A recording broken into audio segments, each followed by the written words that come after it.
Sa lahat ng ina, mga bagong nanay man, working moms, single moms at mga aging moms, maraming salamat po sa bawat sakripisyong inyong ginawa para sa amin dahil sa inyong dalisay na pagmamahal. Salamat po sa mga gabing walang tulog, tahimik na panalangin, mga luhang itinago at lakas na inialay para sa ating pamilya. Ang inyong pagmamahal na nagmula sa Diyos ay isa sa pinakamagandang bagay na aming natanggap sa maikli, ngunit makabuluhang buhay namin dito sa lupa. Ang pag-ibig na banayad, wagas at nananatiling matatag sa bawat nagdaang panahon, mabuti man o masamang panahon.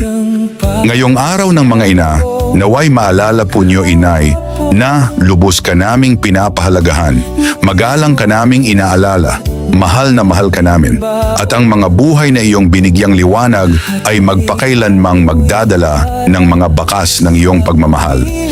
Maligayang araw ng mga ina sa lahat ng mga nanay sa buong mundo. Mahal po kayo ng Diyos. Dakila at sa bawat luha mong di makita. Nasusulat sa Aklat ng Mga Kawikaan, Kabanata 25 hanggang 28, marangal at kapitagan ang kanyang kaanyuan at wala siyang pangamba sa bukas na daratal. Ang mga salita niya ay puspos ng karunungan at ang turo niya ay pawang katapatan.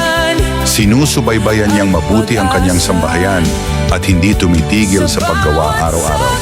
Iginagalang siya ng kanyang mga anak at pinupuri ng kanyang kabiyak. Happy Mother's Day to all moms around the world.